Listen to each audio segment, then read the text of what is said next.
ஒருத்தர் வேகமாக நடந்து போகிறார். கடத்தெருவில் ஒரு ஸ்வீட்டு கடையை பார்க்குறார். உடனே சடன் பிரேக் போட்டது மாதிரி நிற்கிறார். ஒரு ஸ்வீட் வாங்கி சாப்பிட்லாமேன்னு மனசு சொல்லுது. டாக்டர் வேணாம்னு சொல்லியிருக்கிறார், உடம்புக்கு ஒத்துக்காது, அதனால் அது வேணாம்னு சொல்லுது அறிவு. இவர் மனசு சொல்கிறத கேட்கல, அறிவு சொல்கிறபடி கேட்குறார். அதனால் மறுபடியும் வேகமாக அங்கேருந்து நடந்து போயிடுறார். அவர் நல்ல மனுஷன். மனுஷனுக்கு அறிவும் இருக்குது, உணர்ச்சியும் இருக்குது. எதுக்கு எடுத்தாலும் உணர்ச்சி வசப்பட்டுக்கிட்டு இருக்கக்கூடாது, அறிவு வசத்தில் நாம் இருக்கணும். அப்போ தான் நாம் நல்லபடியாக வாழ முடியும். இல்லைன்னா அவஸ்தை தான். மகாபாரதத்தில் சந்தனுன்னு சொல்லி ஒரு அரசன் வர்றான். அவன் ஒரு சமயம் அறிவு வசப்படாமல் உணர்ச்சி வசப்படுறான். அதாவது ஒரு நாள் கங்கை கரையில் ஒரு அழகான பொண்ணை பார்க்குறான். இவனுடைய மனசு அவகிட்ட போயிடுது. அவளை கல்யாணம் பண்ணிக்கிறதுக்கு ஆசைப்படுறான். அந்த பொண்ணு சரின்னு சம்மதிக்கிறா. ஆனால் ஒரு நிபந்தனை போடுறா. அந்த நிபந்தனைக்கு சம்மதம்னு சொன்னாதான் உன்னை கல்யாணம் பண்ணிக்குவேன்னு சொல்றா. சரி, அவ போட்ட நிபந்தனை என்ன தெரியுமா?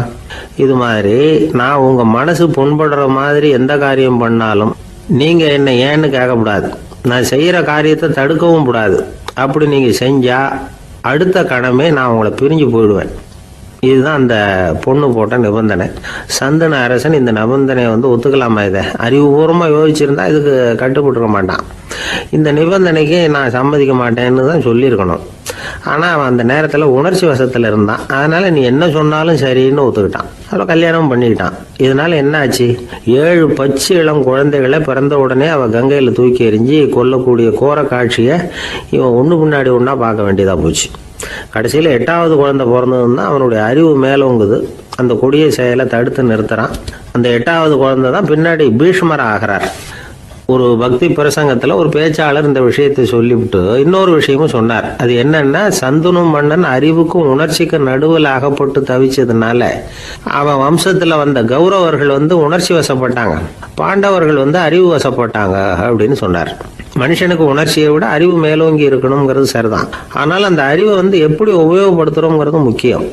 ஒருத்தர் சொன்னார், சார் இன்னைக்கு கோயம்புத்தூரில் ஒரு கல்யாணம், அதுக்கு நான் போக முடியலேன்னு நினைக்கும் பொழுது மனசுக்கு ரொம்ப வருத்தமாக இருக்குது சார் அப்படின்னார். ரொம்ப உணர்ச்சி வசப்பட்டார். அதுக்காக கவலைப்படாதீங்க சார், ஒரு வாழ்த்து தந்தி கொடுத்துருங்களேன் அப்படின்னார் இன்னொருத்தர். அது எப்படி சார் முடியும்னார் அவர். நான் தானே சார் கல்யாண மாப்பிள்ளை அப்படிங்கிறார் அந்த ஆள்.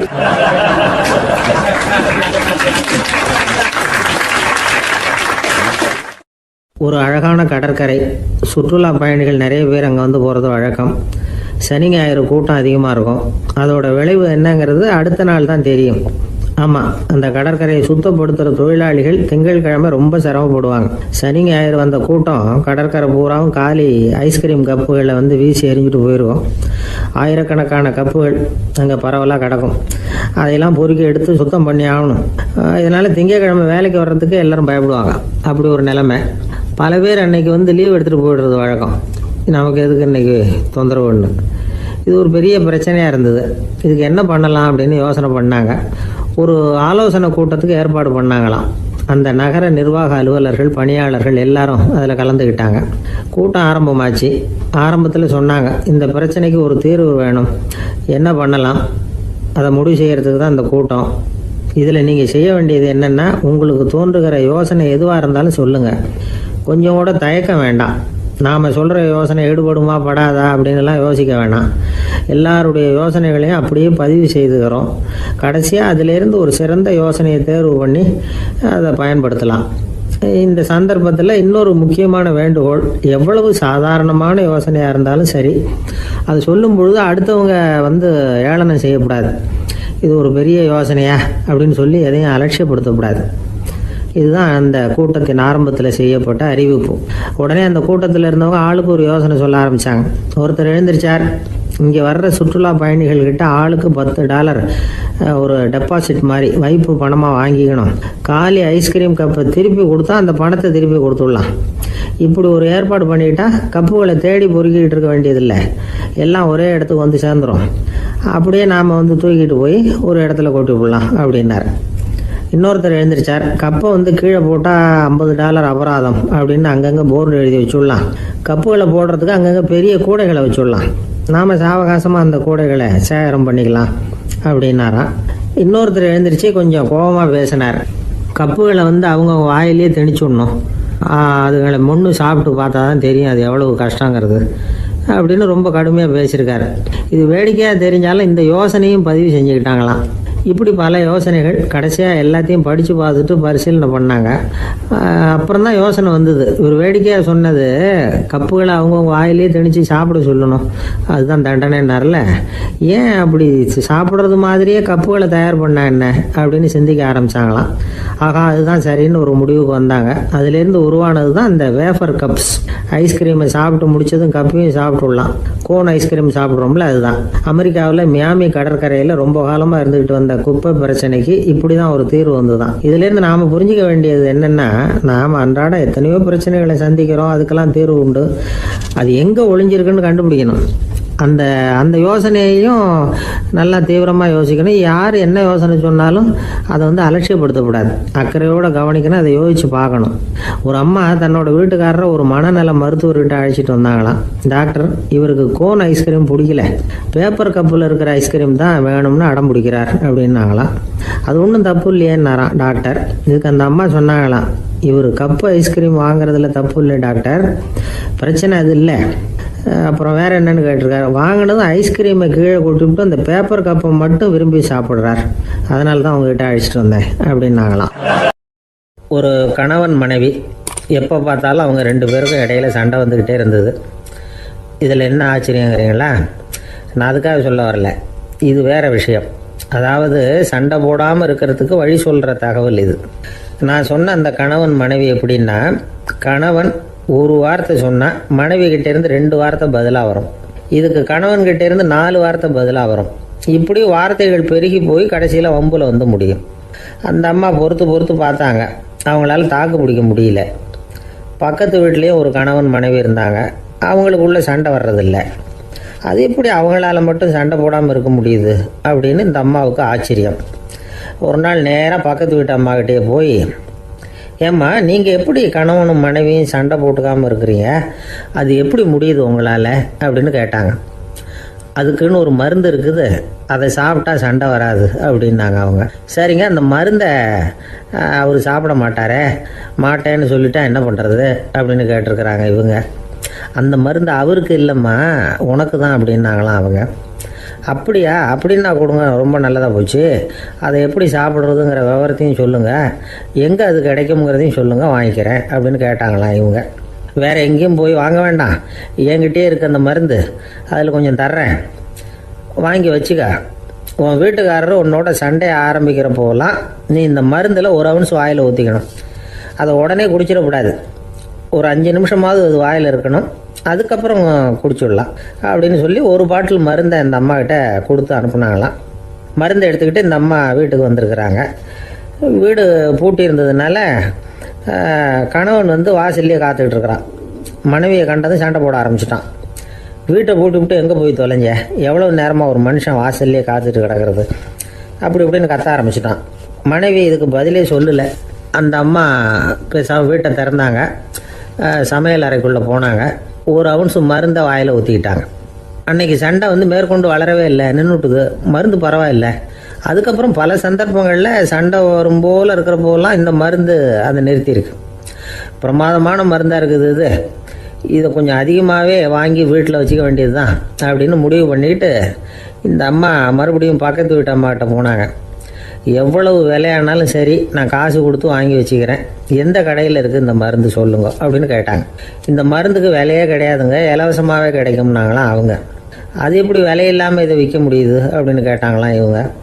அது மருந்தாக இருந்தால் தானே விலை வைக்கிறதுக்கு, அது வெறும் தண்ணி தானே அப்படின்னாங்களாம். வெறும் தண்ணியாக சண்டையை நிறுத்துது அப்படின்ட்டு இருக்காங்க இவங்க. அது சண்டையை நிறுத்தலை, உன்னோட மௌனம் தான் சண்டையை நிறுத்துது. நீ வாயில் தண்ணியை வச்சுக்கிறதுனால எதிர்த்து பேசுறதில்ல, அதனால் உன்னுடைய கணவர் கோபம் வந்து சாந்தமாயிடுது அப்படின்னாங்களாம் அவங்க. இந்த கதையிலேருந்து சண்டையை நிறுத்துகிற மருந்து எதுன்னு தெரிஞ்சுக்கிட்டோம் இல்லையா. ஒருத்தர் என்ன பண்ணார், பாட்டிலில் வந்து தண்ணியை ஊற்றி வச்சுக்கிட்டு அவர்கிட்ட வர்றவங்களுக்கெல்லாம் இதை சிபாரிசு பண்ணலாம்னு நினச்சிக்கிட்டு உட்காந்துருந்தார். ஒரு அம்மா வந்தாங்க, இதை கேட்டுவிட்டு இதையே ஒரு மருந்து மாதிரி கொடுக்கலாம்ங்கிறது அவர் முடிவு. அதனால் பாட்டிலில் தண்ணி அடைச்சி வச்சுக்கிட்டு அதில் கலருக்காக என்னத்தையோ ஒரு ஜீரகம் அது மாதிரி எதையாவது கலந்து வச்சுக்கிட்டு ஒரு மருந்து மாதிரி ஒரு பாவனையில் வச்சுக்கிட்டு உட்காந்துருக்காரு. யாராவது வீட்டில் சண்டைன்னா என்கிட்ட வாங்க மருந்து தரேன்னு. ஒரு அம்மா வந்தாங்க. எனக்கு என் வீட்டுக்காரருக்கும் அடிக்கடி சண்டை வருதுங்க அப்படின்ட்டு இருக்காங்க. கவலைப்படாதம்மா, நான் ஒரு மருந்து தரேன்னு சொல்லி வீட்டுக்குள்ளே போய் ஒரு பாட்டில் எடுத்து வந்து கொடுத்தார். பாட்டிலில் இருக்கிறது என்னங்கிறத சொல்லிவிட்டு அது பேரில் மரியாதை வராது இல்லையா, அதனால் சொல்லலை. அந்த அம்மா வாங்கிட்டு போனாங்க. 4 நாள் கழித்து திரும்பி வந்தாங்க. என்னம்மா வீட்டில் சண்டை நின்று போச்சான்னு கேட்டிருக்காரு இவர். அங்கே நின்று போச்சுங்க, இப்போ உங்ககிட்ட ஆரம்பமாக போகுதுன்னாங்களாம். என்னம்மா அப்படின்ட்டுருக்காரு அவர் பயந்து போய். பின்ன என்னங்க, நீங்கள் என்ன மருந்து கொடுத்துருக்குறீங்க என்னங்க அப்படின்னாங்களாம் கோபமாக. அது வெறும் தண்ணி தானே அப்படின்ட்டுருக்காரு இவர். தண்ணியாக இது நல்லா பாருங்கள் அப்படின்னு அந்த பாட்டில் நீட்டினாங்களாம். இவர் வாங்கி பார்த்துருக்காரு. அப்புறம் தான் விஷயம் புரியுது அவருக்கு. இவர் கை தவறுதலாக அவங்க வீட்டில் இருந்த மண்ணெண்ணெய் பாட்டில் எடுத்து அவர்கிட்ட கொடுத்துருக்குறாங்க. அப்புறம் என்ன ஆகும், சண்டை வராமல். தானத்துல சிறந்தது எது அப்படின்னு ஒரு கேள்வியை கேட்டு, தானத்துல சிறந்தது நிதானம் அப்படின்னு அதுக்கு ஒரு பதிலும் சொல்றவங்க உண்டு. நிதானம் ரொம்ப அவசியம். அதுவும் இன்றைய உலகத்துக்கு ரொம்ப அவசியம். இன்னைக்கு உலகம் ரொம்ப பரபரப்பா போய்கிட்டு இருக்குது. பொறுமையா இருக்கணும்னு நினைக்கிறவங்களால கூட அப்படி இருக்க முடியறதில்ல. பொறுமையை சோதிக்கிறது மாதிரி பல சம்பவங்கள். அதையெல்லாம் சந்திச்சே தீர வேண்டி இருக்குது. எங்க போனாலும் கியூல நிக்க வேண்டி இருக்குது. எங்க போனாலும் காத்துக்கிட்டு இருக்க வேண்டி இருக்கு. ஆபீஸ்லயோ வீட்லயோ கூட நீங்க நிதானமா பொறுமையா நடந்துக்க தெரியலன்னா உங்களுக்கு சிடுமூஞ்சி, முசுடு இப்படிலாம் பேர் வச்சிருவாங்க. அது உங்களுக்கு தேவையா? சரி, வாழ்க்கையில் பொறுமைசாலின்னு பேர் வாங்கறதுக்கு என்ன வழி? முதல் பாயிண்ட், நீங்க நினைக்கிறது, எதிர்பார்க்கறது, செய்யறது எல்லாமே 100% கரெக்டா நடக்கணும்னு ஆசைப்படக்கூடாது. எதுவா இருந்தாலும் அதுல ஓரளவுக்கு தவறு நடக்கலாம் அப்படிங்கறத எதிர்பார்த்தே இருக்கணும். ஓரளவுக்கு அதை அனுமதிக்கணும். ஒரு நண்பரை 6 மணிக்கு ஒரு இடத்துக்கு வர சொல்லி இருக்கிறீங்க. 6 மணிக்கு அவர் வரல, உடனே பொறுமை இழந்து நடந்துக்கப்படாது. ஒரு 10 நிமிஷம் டிலே ஆகலாம். ஒரு வர்ற வழியில பஸ்ஸு கூட ஏதாவது டிராஃபிக்ல மாட்டிருக்கலாம். அதெல்லாம் எதிர்பார்த்தே கொஞ்சம் காத்திருக்கிறதுல ஒன்றும் தப்பு இல்லை. சில சமயம் டிலே ஆகிறது கூட நல்லதா முடியும். ஒரு பஸ்ஸை தவற விட்டுட்டு ஐயோ கொஞ்சம் ஒரு 2 நிமிஷம் முன்னாடி வந்திருந்தா பிடிச்சிருக்கலாமே அப்படின்னு தவிச்சுக்கிட்டு இருப்பாங்க சில பேர். அடுத்தபடியாக வர்ற பஸ்ஸு நேரடியாக நீங்கள் போக வேண்டிய இடத்துக்கே கொண்டு போய் விடுற பஸ்ஸாக கூட இருக்கலாம். அது உங்களுக்கு முன்னாடி தெரியாதுல்ல. சில நெருக்கடியான சூழ்நிலைகளை தமாஷா எடுத்துக்கிறதுக்கு பழகிக்கணும். சில இடங்களுக்கு போகிறப்ப காத்திருக்கிறதுக்கு நம்ம மனசை தயார்படுத்திக்கிட்டே போகணும். ஒரு ரயிலுக்கோ பஸ்ஸுக்கோ அல்லது விமானத்துக்கோ கப்பல் பிரயாணத்துக்கோ போகிறப்போ அங்கே போய் நீங்கள் மணிக்கணக்கில் கூட காத்துக்கிட்டு தான் இருக்கணும். புறப்படுற நேரம் கூட மாறலாம். நீங்கள் போய் சேர்ந்ததும் அது உடனே புறப்படணும்னு கட்டாயமாக என்ன? அது மாதிரி சமயத்தில் படிக்கிறதுக்குன்னு சில சுவாரஸ்யமான புத்தகங்களையும் கையில் எடுத்துக்கலாம். உங்களை சுற்றி எவ்வளவோ சுவாரஸ்யமான சம்பவங்கள் நடந்துக்கிட்டு இருக்குதுல்ல, அதையெல்லாம் வேடிக்கை பாருங்கள். எதுக்காக காத்துக்கிட்டு இருக்கிறோமோ அந்த காரியத்தில் உண்மையாகவே நமக்கு ஒரு அக்கறை இருந்தால் நமக்கு போர் அடிக்காது. சில கோயில்களில் பார்த்துருப்பீங்க, தரிசனத்துக்காக பக்தர்கள் நாள் கணக்கில் காத்துக்கிட்டு இருப்பாங்க. அவங்களெலாம் அழுத்துக்கிறது இல்லை. ஆண்டவனை தரிசிக்கணுங்கிற உண்மையான அக்கறை இருக்கிறதுனால அவங்களுக்கு போர் அடிக்கிறது இல்லை. ஆனால் சில சினிமா தியேட்டரில் கூட பார்க்கலாமே, சினிமா கியூ கூட அப்படி தான். சாயந்தரம் 6 மணி ஆட்டத்துக்கு காலம்பரம் 6 மணிக்கே போய் கூட காத்துக்கிட்டு இருப்பாங்க. அவங்களுக்கெல்லாம் போர் அடிக்காது, படம் பார்க்குற ஆர்வம். இன்னொரு முக்கியமான விஷயத்த நாம் பழக்கப்படுத்திக்கணும். லிவ் ஃபார் தி மூமெண்ட் அப்படிங்கிறாங்க நிபுணர்கள். ரொம்ப பேர் எப்படின்னா அடுத்தபடியாக நடக்க போகிற விஷயத்திலேயே கவனமாக இருப்பாங்க. அந்த நினைப்புலேயே இந்த நிமிஷத்தை பொறுமை இல்லாமல் கழிப்பாங்க. ஒருத்தர் இருக்கார், அவர் எப்படின்னா ஆஃபீஸ் முடியறதுக்குள்ளேயே சார் 5 மணிக்கெல்லாம் ரெடியாக இருங்க, நாம் அந்த ஹோட்டலில் போய் டிஃபன் சாப்பிட்ணும் அப்படின்னு 4 மணிலேருந்து சொல்லிகிட்டு இருப்பார். 4:55 பரபரப்பாக ஓடி வருவார். 2 பேரும் புறப்படுவோம், ஹோட்டலுக்கு போவோம், சாப்பிட்டுக்கிட்டு இருப்போம். அப்படி சாப்பிட்டுட்டு இருக்கிறப்ப சார் சாப்பிட்டு முடிச்சது நேராக ஒரு ஜவுளி கடைக்கு போகிறோம் அப்படிம்பார். பரபரக்க சாப்பிட்டு முடிப்பார், புறப்படுவார். ஜவுளி கடையில் அவசரமாக சீக்கிரம் பில் போடுங்க சார், சினிமாவுக்கு நேரம் ஆகிடும்பார். சினிமா தியேட்டரில் உட்காந்து அடுத்தபடியாக எங்கே டின்னர் சாப்பிட்றதுன்னு யோசனை பண்ணிகிட்டு இருப்பார். ராத்திரி படுக்கையில் விழுந்ததுக்கு அப்புறமும் நாளைக்கு காலையில் எழுந்திரிச்சதும் அதை பண்ணணும் இதை பண்ணணும்னு திட்டம் போட்டுக்கிட்டே இருப்பார். அதாவது எப்பவும் அடுத்த நிமிஷம், அடுத்த நாள், அடுத்த வாரம், அடுத்த வருஷம், இதுதான் அவங்க சிந்தனை. இந்த நிமிஷம் என்ஜாய்மெண்ட்டை அவங்க இழந்துடுறாங்களாம். அதனால தான் வாழ்நாள் பூரா பொறுமையின்மை, அவஸ்தை, அல்லல். அதனால் நாம் எல்லாரும் வாழ்க்கையில் நிதானமாக இருக்கிறதுக்கு கற்றுக்கணுமா. அதுக்காக இந்த நிதானத்துக்கு வேறு விதமான அர்த்தம் பண்ணிக்கக்கூடாது. ஒருத்தர் அப்படித்தான் ஒரு தடவை அவருடைய குதிரை காணாமல் போயிட்டு தான். அதுக்காக அவர் கவலைப்படல, நிம்மதியாக இருந்தார், சந்தோஷமாக இருந்தார். என்ன சார் இது, உங்கள் குதிரை திருட்டு போயிட்டுதுங்கிறீங்க, நீங்கள் கவலைப்படாமல் இருக்கிறீங்களே அப்படின்னு கேட்டாங்களாம். அதுக்கு அவர் சொல்லியிருக்கார், நல்ல வேலை சார், கட்டியிருந்த குதிரை காணாமல் போயிருக்குது. நான் அது மேலே உட்காந்துருக்கிற சமயம் அது காணாமல் போயிருந்ததுன்னா, திருட்டு போயிருந்ததுன்னா நானும் சேர்ந்துல காணாமல் போயிருப்பேன் அப்படின்னாராம். எவ்வளவு நிதானமான ஆள் பாருங்க. ஒரு சராசரி மனிதனுடைய இயல்பு என்ன? இன்பம் வந்தால் துள்ளி குதிப்பான், துன்பம் வந்தால் சோர்ந்து போய் ஒரு மூலையில் உட்காந்துருவான். இவன் தான் சராசரி மனிதன். ஆனால் ஒருத்தன் இன்பம் வந்தால் அதுக்காக மகிழ்ச்சி அடையிறதில்ல, துன்பம் வந்தால் அதுக்காக சோர்ந்து போகிறதில்ல அப்படின்னு வச்சுக்கோங்க. அப்படி இருந்தால் அவன் சாதாரண ஆள் கிடையாது. ஒரு ஊரில் ஒரு ஞானி இருந்தார். அவரை தேடிட்டு ஒரு பெரியவர் வந்தார். ஐயா, ஞானத்தில் சிறந்த ஞானம் எது அப்படின்னு கேட்டாராம். இதுக்கு அந்த ஞானி என்ன பதில் சொன்னார் தெரியுமா? இன்பத்தினால மகிழ்ச்சி அடையாமலும் துன்பத்தினால சோர்வு அடையாமலும் இருக்கிறது தான் அந்த ஞானம், பெரிய ஞானம் அப்படின்னாராம். சரி சுவாமி, அப்படிப்பட்ட ஞானம் உங்களுக்கு எப்படி வந்ததுன்னு கேட்டிருக்காரு இவர். அதை நான் ஒரு கழுதைகிட்ட இருந்து கற்றுக்கிட்டேன் அப்படின்னாராம் அவர். இவருக்கு ஒன்றும் புரியல, ஒரு மாதிரியாக முழிச்சிருக்கிறார். இதை அவர் புரிஞ்சுக்கிட்டார். நீங்கள் நாளைக்கு காலையில் நம்முடைய ஆசிரமத்துக்கு வாங்க, புரிய வைக்கிறேன்னாராம். சரின்னு அவர் போயிட்டார். மறுநாள் காலையில் ஆசிரமத்துக்கு வந்து சேர்ந்தார். ஞானி அவரை கூப்பிட்டு உட்கார வச்சார். வாங்க, வந்து இப்படி உட்காருங்க, கொஞ்ச நேரத்தில் இந்த வழியாக ஒரு கழுதை போகும், அதை கவனித்து பாருங்கன்னாராம். இவருக்கு இன்னமும் ஒன்றும் புரியாமல் போச்சு, ஒரே குழப்பம். இருந்தாலும் அந்த ஞானி சொன்னது மாதிரியே உட்காந்துருக்கிறார். கொஞ்ச நேரத்தில் அந்த வழியாக ஒரு கழுதை போச்சு. அது முதுக நிறைய அழுக்கு மூட்டைகள், அதை சுமந்துக்கிட்டு போகுது. ஒரு சலவை தொழிலாளி அதை ஓட்டிகிட்டு போகிறார். கொஞ்சம் தூரத்தில் ஒரு ஆறு இருக்குது. அங்கே போய் துணியெல்லாம் சுத்தப்படுத்திக்கிட்டு சாயந்தரமாக திரும்பி இந்த வழியாகவே வருவாங்க. ஞானி சொன்னது மாதிரியே இந்த பெரியவர் அழுக்கு மூட்டையை சுமந்துக்கிட்டு போகிற அந்த கழுதையை கவனித்தார். கழுதை போயிட்டுது. அதுக்கப்புறம் ஞானியை திரும்பி பார்த்தார். இப்போ அந்த ஞானி சொன்னார், சாயந்தரம் வரைக்கும் நீங்கள் இங்கேயே இருக்கணும்னார். அதே மாதிரி இவர் இருந்தார். சாயந்தரமாக அந்த ஞானி சொன்னார், ஐயா, இப்போ கொஞ்ச நேரத்தில் அந்த கழுதை இந்த வழியாக திரும்பி வரும், அதையும் கவனித்து பாருங்கன்னார். இவரும் கவனித்து பார்க்குறார். கழுதை வந்தது. அது முதுகில் சலவை செய்யப்பட்ட துணி மூட்டை, அது பாட்டுக்கு சுமந்துக்கிட்டு போய்கிட்டு இருக்குது. பெரியவருக்கு ஒன்றும் புரியல, பொறுமை இழந்துட்டார். சரி சுவாமி, இந்த கழுதைக்கும் உங்கள் ஞானத்துக்கும் என்ன சம்பந்தம் அப்படின்னார். இப்போ அந்த ஞானி விளக்கினார்.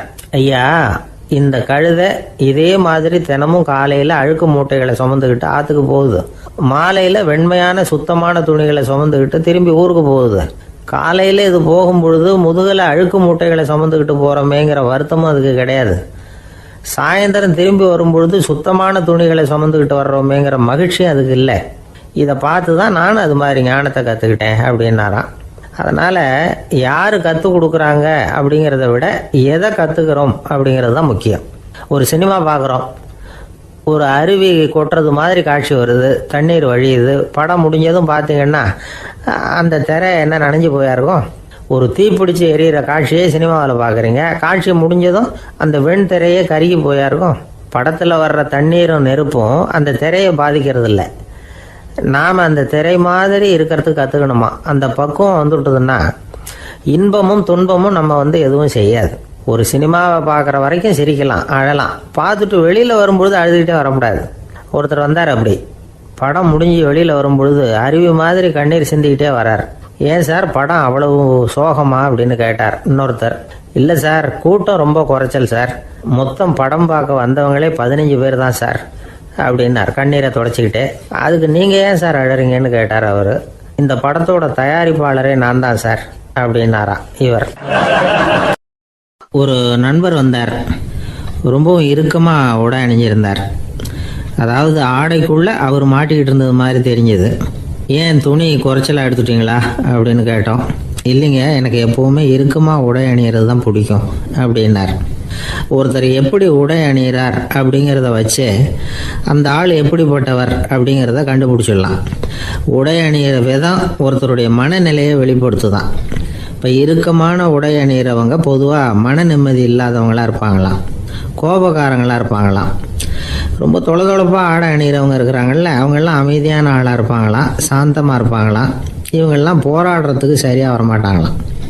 இப்படி ஒரு கணிப்பு இருக்குது. அதனால தான் போர் வீரர்களுக்கெல்லாம் இறுக்கமான உடையை தான் கொடுக்கறது வழக்கம். ஆனால் சன்னியாசிகளை பாருங்கள், அவங்களுக்கெல்லாம் ரொம்ப தொலை உடைகள் தான். அவங்கெல்லாம் வந்து டைட் பேண்ட் போட்டுக்கிட்டு நிற்க மாட்டாங்க சன்னியாசிகள்லாம். அதே மாதிரி சன்னியாசிகள்லாம் காவி உடைய தேர்ந்தெடுக்கிறதுக்கும் காரணம் உண்டு. பல ஆண்டுகள் சோதனை செஞ்சு பார்த்துட்டு தான் சன்னியாசத்துக்கு காவி தான் சரி அப்படின்னு முடிவு பண்ணியிருக்கிறாங்க. இப்போ பௌதீக விஞ்ஞானப்படியும் அதுதான் சரி. அதாவது சூரிய ஒளியில் வந்து 7 வண்ணங்கள் உண்டு. ஒரு பொருள் மேலே அது விழும்பொழுது அந்த பொருள் நமக்கு சிவப்பாக தெரிஞ்சதுன்னா அந்த பொருள் வந்து சிவப்பை தவிர மற்ற எல்லா நிற கதிர்களையும் உள்வாங்கிக்கிட்டு சிவப்பு நிறத்தை மட்டும் வெளியில் விடுது. அதாவது விலக்கி விடுது. அதனால தான் அந்த பொருள் வந்து சிவப்பாக தெரியுது. உடல் ஆரோக்கியத்துக்கு ஓரளவு சிவப்பு தேவைப்படுது. அதனால தான் காவி உடை அணிஞ்சால் சூரிய ஒளி ஓரளவு சிவப்பை விலக்கிவிடும். அதாவது சிவப்பின் பலனும் கிடைக்கும், இந்த சிவப்பின் கெடுதலும் இல்லை அப்படின்னு யோசனை பண்ணாங்க. காவி வந்து உதய வேளையின் நிறம். கீழ் வானத்தில் கதிர் உதிக்கிற வேளையில் முதல் ஒளி தோன்றுகிற நேரத்தில் காவி நிறம் தான் கசியும். தியானம் செய்கிறப்போ முதல்ல காணக்கூடிய ஒளி காவி நிறம்தான். தியானத்தின் உச்ச நிலையின் நிறம் நீலம். தியானம் வந்து காவி நிறத்தில் ஆரம்பமாகி நீல நிறத்தில் நிறைவடைகிறது அப்படிங்கிறார் ஓஷோ. நீலம் வந்து தியான சிகரம், காவி வந்து தியான ஆரம்ப குறியீடு, ஒரு சன்னியாசியின் ஆரம்ப தரிசனம் அப்படிங்கிறார் அவர். ஒருத்தர் நாள் பூரா காவி உடைய அணிஞ்சிருந்தா அந்த நிறம் வந்து அவருக்கு வந்து தியானத்தை பற்றிய நினைவை வந்து ஊட்டிக்கிட்டே இருக்கும். இப்படியே வந்து ஆடைக்கும் தியானத்துக்கும் இடையில ஒரு தொடர் ஏற்படுது. ஒரு துறவியின் உள்ளார்ந்த பண்பா அது மாறுது. கடை வீதியில் ஒரு பொருள் வாங்க போகிறோம், அது மறந்துடக்கூடாதுங்கிறதுக்காக ஞாபகம் முடிச்சு போட்டுக்கிறோம். அந்த முடிச்சுக்கும் பொருளுக்கும் தொடர்பு இல்லை. ஆனால் கடை வீதிக்கு போன உடனே அந்த முடிச்சு வந்து அந்த பொருளை ஞாபகப்படுத்துது. அதாவது அந்த முடிச்சு வந்து ஒரு தொடர்பு அம்சமாக அமையுது. அது மாதிரி தான் காவி உடையும்.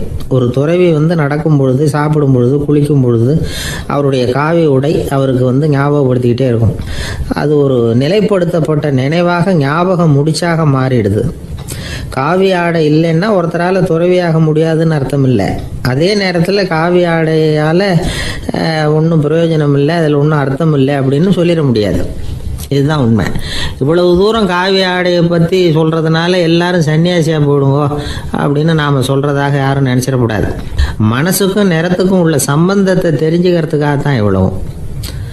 நமக்கு தெரிஞ்ச நண்பர் ஒருத்தர் இருக்கிறார், ஆஃபீஸில் வேலை பார்க்குறவர். ஒவ்வொரு மாதமும் 20ஆம் தேதிக்கு பிறகு அவரை போய் பார்த்தீங்கன்னா காவி உடை அணிஞ்சிக்கிட்டு கண்ணை மூடிக்கிட்டு கை ரெண்டையும் விரித்து வச்சுக்கிட்டு தியானத்திலேயே உட்காந்துருப்பார். ஏன் இப்படி பண்ணுறீங்கன்னு கேட்டேன். அதாவது 20ஆம் தேதிக்கு பிறகு என் கையில் ஒரு பைசா கூட கிடையாது, ஒரு சன்னியாசி லெவலில் இருக்கிறேன், என்கிட்ட எதுவும் செலவுக்கு கேட்காத அப்படின்னு என் மனைவிக்கு நான் சூக்காக உணர்த்துறதுக்காக அப்படி உட்காந்துருப்பேன் அப்படின்னு விளக்கம் கொடுக்குறார் அவர். நமக்கு முன்னாடி நமக்கு வேண்டிய ஒருத்தர் ஒரு கிளாஸில் நமக்கு பழச்சாறு கொண்டாந்து வைக்கிறாருன்னு வச்சுக்கோங்க. உடனே நாம் என்ன பண்ணுவோம்? எடுத்து கிடுகிடுன்னு சாப்பிட்ருவோம், அடுத்தவங்க யாரும் வர்றதுக்குள்ள. அதை விட்டுட்டு அதை கொண்டாந்து வச்சவர்கிட்டயே அதோட விலை என்ன அப்படி இப்படின்னு நான் கேட்டுக்கிட்டு இருப்போம். நாம் கேட்க மாட்டோம். ஆனால் காந்திஜி அப்படி கேட்டாராம். எப்போ தெரியுமா? 1935. அந்த வருஷம் மே மாதத்தில் ஒரு நாள் காந்திஜி டெல்லியில் இருக்கிறார். அப்போ அவருக்கு 2 டம்ளர் மாம்பழச்சாறு கொண்டாந்து கொடுக்குறாங்க. அதை வாங்குறார். இதோட விலை என்ன அப்படின்னு கேட்டார் காந்திஜி. யாருக்கிட்ட கேட்டாருன்னா மனுபென் காந்திகிட்ட கேட்குறார். அவங்க தான் கொண்டாந்து கொடுக்குறாங்க. காந்திஜிக்கு உதவி செய்கிறதுக்காக அவர் கூடவே இருந்தவங்க அவங்ககிட்ட தான் கேட்குறாரு. காந்திஜி சும்மா வேடிக்கைக்காக இப்படி கேட்குறாருன்னு நினச்சிட்டாங்க அந்த அம்மா. அதுவும் இல்லாமல் அதோட விலையை கேட்டால் காந்திஜி நிச்சயமாக அதை சாப்பிட மாட்டார் அப்படிங்கிற பயம் வேறு. அதனால் அந்த அம்மா பதில் எதுவும் சொல்லாமல் கம்முன்னு இருந்துட்டாங்க. கொஞ்ச நேரம் ஆச்சு. அந்த பழச்சாறு வச்ச இடத்துல அப்படியே இருக்குது, வச்ச இடத்துல வச்சபடியே இருக்குது. காந்திஜி அதை சாப்பிடவே இல்லை. மனுபென் காந்தி பார்த்தாங்க. மெதுவாக காந்திஜிக்கிட்ட போய் அதை சாப்பிடுங்களேன் அப்படின்னாங்க. பழச்சாறு விலை என்னன்னு கேட்டேன், அதுக்கு பதில் இல்லை. அது முதல் தப்பு. பதிலை எதிர்பார்த்திருந்தும் அதை பற்றி விசாரிக்கலை, அது 2வது தப்பு. இப்படி 2 தப்புகளை பண்ணிவிட்டு என்கிட்ட வந்து இதை சாப்பிடுங்கன்னு சொன்னால் அது எப்படி அப்படின்னு கேட்டாராம் காந்திஜி. மனுபென் காந்தி என்ன சொல்கிறதுன்னு தெரியாமல் திகைச்சு போய் நின்றுக்கிட்டு இருந்தாங்க. காந்திஜி தொடர்ந்து சொன்னாராம், இப்போ என் முன்னாடி வச்சிருக்கிற இந்த பழச்சாறு விலை சுமாராக ஒரு ₹1/2 இருக்கும். அது அந்த காலத்து மதிப்பு. இந்த பழச்சாறு இல்லாமல் கூட என்னால் இருக்க முடியும். ஆனால் அவசியமான பொருள்களை வாங்கிறதுக்கு கூட சக்தி இல்லாத மக்கள் இந்த நாட்டில் நிறைய பேர் இருக்கிறாங்க. அப்படி இருக்கிறப்போ எனக்கு என்னத்துக்கு இந்த விலை உயர்ந்த பானம்? இதை இப்போ நான் சாப்பிட்டா என் உடம்பு வேணும்னா ஆரோக்கியமாகலாம், ஆனால் என் மனசு அமைதி அடையாது. எனக்கு என்னுடைய உடல் ஆரோக்கியத்தை விட மன ஆரோக்கியம்தான் முக்கியம். அதனால் இதை நான் சாப்பிட மாட்டேன், எடுத்துகிட்டு போயிடு அப்படின்னாராம். அந்த சமயத்தில் ஒரு அகதி பொண்ணு 2 குழந்தைகளோட காந்திஜியை பார்க்கறதுக்காக வந்தது. வணக்கம் சொல்லிச்சு. காந்திஜி உடனே தனக்கு முன்னாடி இருந்த பழச்சாற்றை எடுத்து அந்த பொண்ணுக்கிட்டையும் குழந்தைகள்கிட்டையும் கொடுத்து சாப்பிட சொன்னார். அவங்க அதை வாங்கி ரொம்ப சந்தோஷத்தோடு சாப்பிட்டாங்களாம். அதை பார்த்த காந்திஜி முகத்தில் ஒரு புன்னகை, ஒரு பரவசம், ஒரு திருப்தி. அவர் மனசு நிறைஞ்சி இருந்தது. அப்போ அவர் சொன்னாராம், ஆண்டவன் எனக்கு எப்பவும் சரியான சமயத்தில் கை கொடுப்பாருங்கிறது அதுக்கு இதுதான் அத்தாட்சி. நான் ஒரு இக்கட்டான சூழ்நிலையில் இருக்கிறப்ப கூட கடவுளின் கருணையால் அந்த சூழ்நிலை என்னை பாதிக்கலை. என் கூட இவ்வளோ நாள் பழகியும் கூட இங்கே இருக்கிறவங்க எனக்கு அதிக விலை உள்ள பழரசத்தை கொடுத்தாங்க.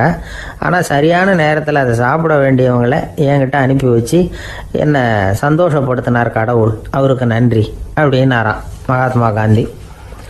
உடல் ஆரோக்கியத்தை விட மன ஆரோக்கியம்தான் எனக்கு முக்கியம்னு சொன்னார் பாருங்க. அதை நாம் எல்லாரும் மனப்பூர்வமாக இன்றைக்கி சிந்திச்சு பார்க்கணும்.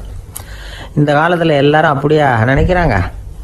எனக்கு தெரிஞ்ச ஒருத்தர் இருந்தார். தினமும் காலையில் ஒரு காஃபி சாப்பிட உட்கார்ற நேரத்தில் பக்கத்து வீட்டுக்காரர் வந்து சேருவார் கரெக்டாக. உடனே அவரும் தனக்குன்னு வந்திருக்கிற காப்பியை எடுத்து மனப்பூர்வமாக பக்கத்து வீட்டுக்காரர்கிட்ட கொடுத்துருவார். அதுக்கப்புறம் அவருக்காக வேறு காப்பி போட்டு கொண்டாந்து கொடுத்தாலும் வேண்டான்னு சொல்லிடுவார். ஆண்டவனாக பார்த்து சரியான நேரத்தில் அவரை எங்கள் வீட்டுக்கு தினமும் அனுப்பி வைக்கிறார் அப்படிம்பார். ஏன் அப்படி சொல்கிறீங்க அப்படின்னு கேட்டோம் ஒரு நாள். அதுக்கு அவர் சொல்கிறார், எனக்கு என்னோட உடல் ஆரோக்கியம்தான் முக்கியம். இதை கடவுள் புரிஞ்சுக்கிட்டு எங்கள் வீட்டு காப்பியை சாப்பிட்றதுக்கு தினமும் அடுத்த வீட்டுக்காரனை அனுப்பி வைக்கிறார் அப்படின்னார் அவர். ஒரு நீதிமன்றம், அங்கே ஒரு கொலை வழக்கு சம்பந்தமாக விசாரணை நடந்துக்கிட்டு இருக்குது. அந்த வழக்கறிஞர் ரொம்ப தீவிரமாக வாதாடிக்கிட்டு இருக்கிறார். தன்னுடைய கட்சிக்காரர் நிரபராதிங்கிறது அவருக்கு நல்லா தெரியும். அதனால தான் அவர் சார்பாக வாதாடுறதுக்கே ஒத்துக்கிட்டார். அப்படி அவர் மும்முரமாக வாதாடிக்கிட்டு இருக்கிற சமயத்தில் அவசரமாக தந்தி ஒன்று வந்து சேர்ந்தது.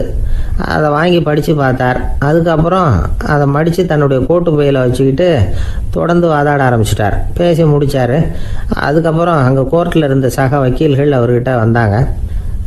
தந்தி ஒன்று வந்ததே என்ன விஷயம் அப்படின்னு விசாரிச்சாங்களாம்.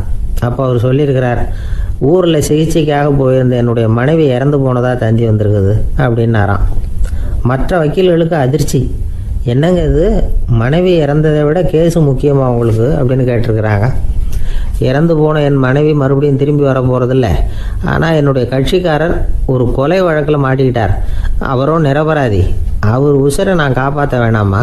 இதுதான் என்னுடைய கடமை அப்படின்னாராம். இப்படி இவர் சொன்னதும் எல்லாரும் அப்படியே திகைச்சு போய் நின்றுட்டாங்களாம். சரி, கடமைக்கு முக்கியத்துவம் கொடுத்த அந்த வழக்கறிஞர் யார் தெரியுமா?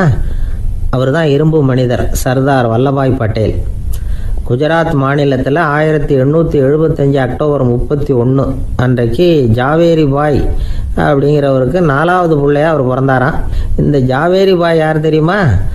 ஜான்சி ராணி லட்சுமி பாய் போர் படையில் ஒரு வீரராக பணிபுரிஞ்சவர். இளம் வயசில் வல்லபாய் பட்டேல் ரொம்ப சிரமப்பட்டு படிச்சிருக்கார். விடாமுயற்சி வெற்றியை கொடுத்தது. கல்லூரியிலையும் காலடி வச்சார். அதுக்கப்புறம் வக்கீல் பட்டத்தையும் வாங்கினார். பிரிட்டிஷ் ஆட்சி நடந்துக்கிட்டு இருந்த சமயம் குஜராத்தை சேர்ந்த பர்டோலி தாலுக்காவில் விவசாயிகள் மேலே அரசாங்கம் திடீர்னு நில வரியை வசதி விட்டு தான். ஏழை விவசாயிகள் ரொம்ப கஷ்டப்பட்டுருக்காங்க. அரசாங்கம் வரி செலுத்தாத விவசாயிகளின் நிலங்களையெல்லாம் ஜப்தி செஞ்சுதான். அரசாங்கத்தை எதிர்க்கிறவங்களையெல்லாம் கைது பண்ணி சிறையில் அடைச்சுட்டாங்களாம். சில பேர் வீடு வாசல் ஆடு மாட்டையெல்லாம் விற்று கூட வரி கட்ட வேண்டிய நிலைமைக்கு ஆளாயிட்டாங்க. வழக்கறிஞர் வல்லபாய் பட்டேல் நில வரியை உடனே ரத்து பண்ணணும் அப்படின்னு பம்பாய் கவர்னருக்கு ஒரு கடிதம் எழுதினார். எந்த பலனும் இல்லை. உடனே எல்லா விவசாயிகளையும் அணி திரட்டினார். அதுக்கு தானே தலைமை தாங்கினார். சத்தியாகிரகம் நடத்தினார். அந்த பகுதியில் எந்த வேலையும் நடக்கலை. வேறு வழி இல்லை. ஆட்சியாளர்கள் உடனே வரியை ரத்து பண்ணாங்க. சிறையில் இருந்தவங்களெல்லாம் வெளில விட்டாங்க. 1928 ஆகஸ்ட் 6 சர்க்காருக்கும் விவசாயிகளுக்கும் இடையில் ஒரு உடன்பாடு ஏற்பட்டது. அதுக்கப்புறம் தான் நிலைமை சரியாக போச்சான். வல்லபாய் பட்டேலின் பொது சேவையை பாராட்டின பொதுமக்கள் அவருக்கு சர்தார் அப்படிங்கிற பட்டத்தை கொடுத்தாங்களாம். சர்தார்னா தலைவர் அல்லது தளபதின்னு அர்த்தம். இரும்பு மனிதர்னு இவருக்கு பேர். இருந்தாலும் நகைச்சுவை உணர்வும் இவருக்கு நிறைய உண்டு. ஒரு தடவை ஒரு பத்திரிகை நிருபர் வந்திருக்கார். சர்தார் பட்டேல்கிட்ட அவருக்கு பிடிச்ச பண்பாடு கலாச்சாரம் எது அப்படின்னு கேட்கணும்னு ஆசை. அதனால் அவரை பார்த்து கேட்டாராம், ஏங்க உங்களுக்கு பிடிச்ச கல்ச்சர் எது அப்படின்னு கேட்டிருக்கார். இதுக்கு சர்தார் பட்டேல் சொன்ன பதில் என்ன தெரியுமா? எனக்கு பிடிச்ச கல்ச்சர் அக்ரிகல்ச்சர் அப்படின்னாராம்.